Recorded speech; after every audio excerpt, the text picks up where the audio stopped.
Snow had been falling since late afternoon, thick and quiet, the kind that softened the city and turned even the harsh glow of streetlights into something gentle. By the time evening settled in, St.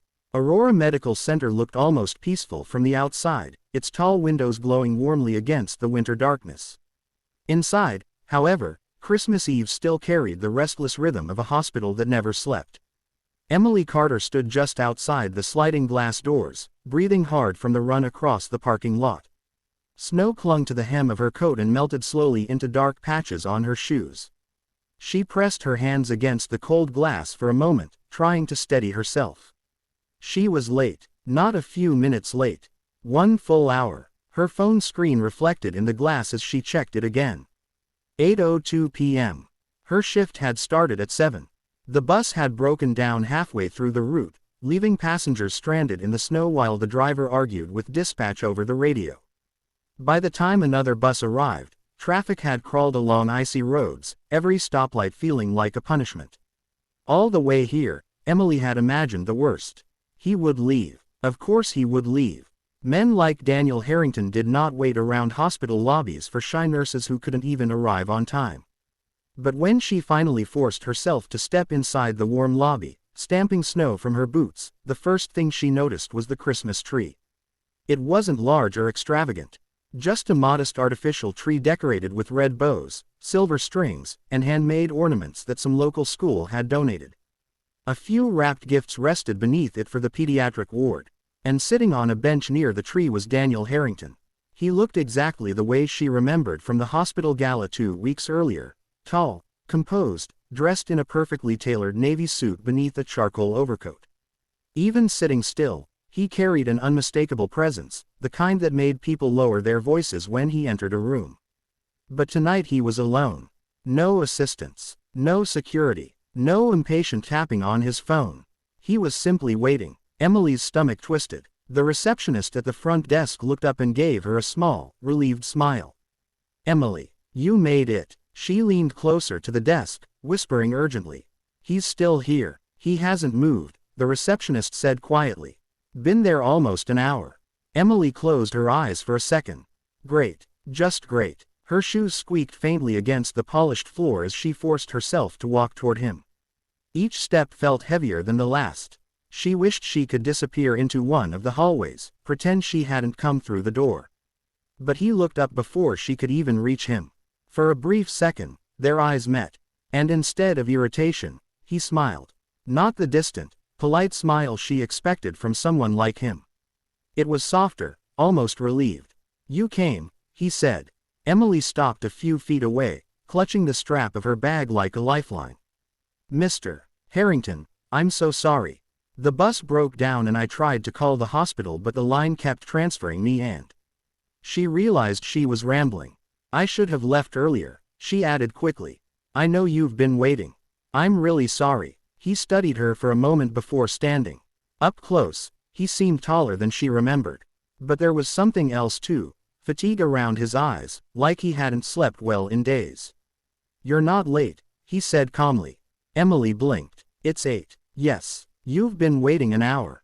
"I know." The way he said it, without irritation, without accusation, made her feel even more flustered. "You shouldn't have waited," she said softly. "It's Christmas Eve. I'm sure you have somewhere to be." Daniel glanced toward the decorated tree, its tiny lights reflecting in the glossy floor. "Actually," he said, "I don't." The quiet honesty in his voice caught her off guard. "I asked you to meet me because I wanted to thank you," he continued.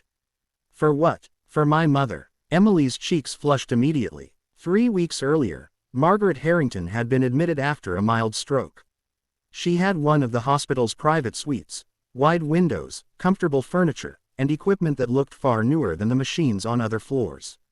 But even luxury couldn't hide loneliness.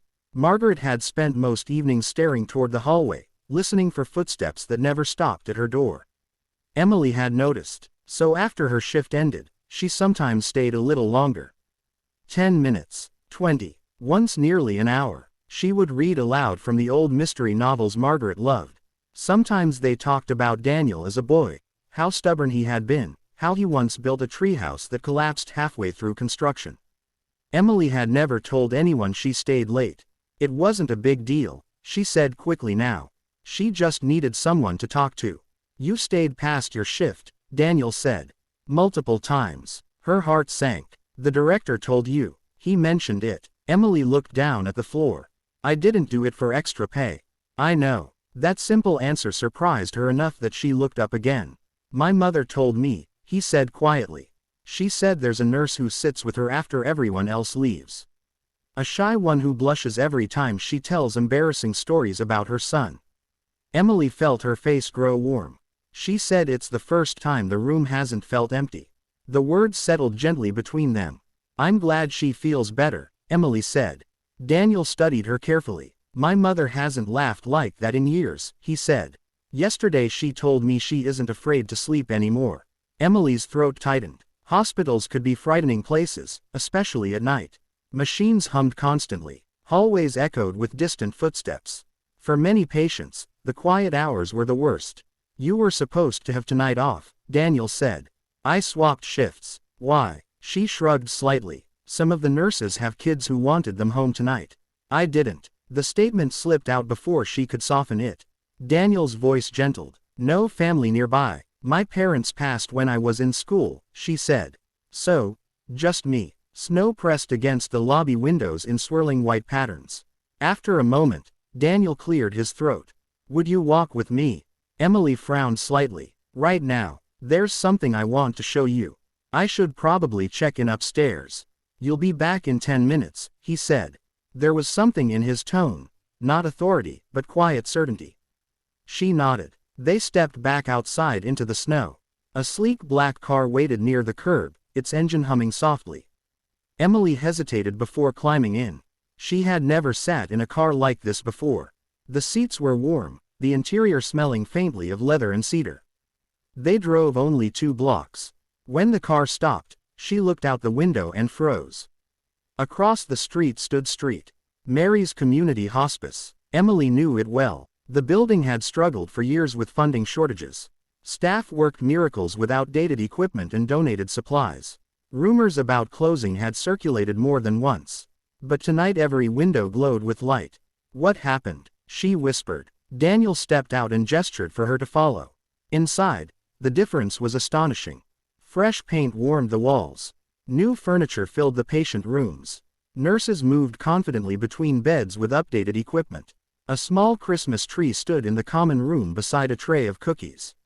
Emily turned slowly, taking it all in. I finalized the purchase this afternoon, Daniel said. You bought the hospice. I funded it, he corrected. Through a new medical foundation. Her eyes widened. It will stay open permanently, he continued.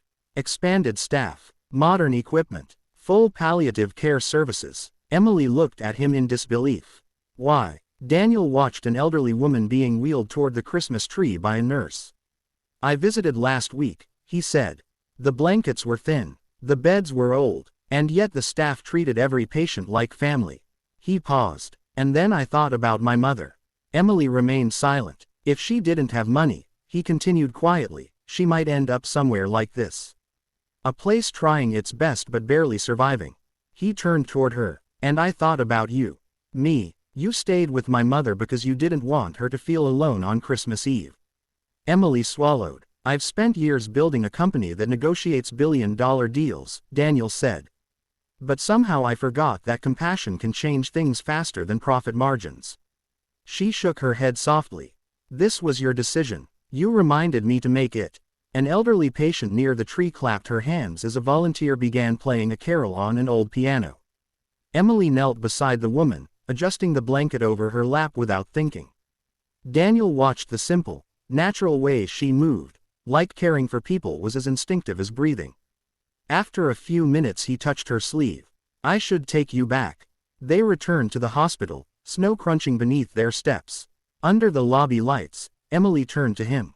You didn't have to wait an hour, she said. Yes, he replied quietly. I did. Why? His gaze met hers. Because some people are worth waiting for. Her heart skipped unexpectedly. Behind her, the hospital doors slid open with a soft mechanical sigh. I should start my shift, she said. Of course. She stepped backward toward the entrance, then paused. My mother is awake, Daniel added. But I have a dinner scheduled. With investors. Yes. Emily hesitated, gathering courage. They'll have many more dinners, she said softly. Your mother may not have many more Christmas Eves. The words hung between them. Daniel looked at the falling snow, then at the hospital doors. Slowly, he turned off his phone and slipped it into his coat. Lead the way, he said. Upstairs, Margaret Harrington's room glowed softly. When Daniel entered, the elderly woman's face lit with surprise. Danny. He crossed the room quickly and took her hand. Merry Christmas, Mom. Emily quietly stepped toward the door, but Margaret called after her. Stay, dear. You belong here too. So Emily stayed. They talked and laughed while snow fell quietly beyond the windows. Margaret told childhood stories. Daniel listened like a son rather than a CEO. And sometime near midnight, as the hospital settled into peaceful silence, it became clear that something unexpected had begun that snowy Christmas Eve. Something neither of them had planned, but both were grateful for.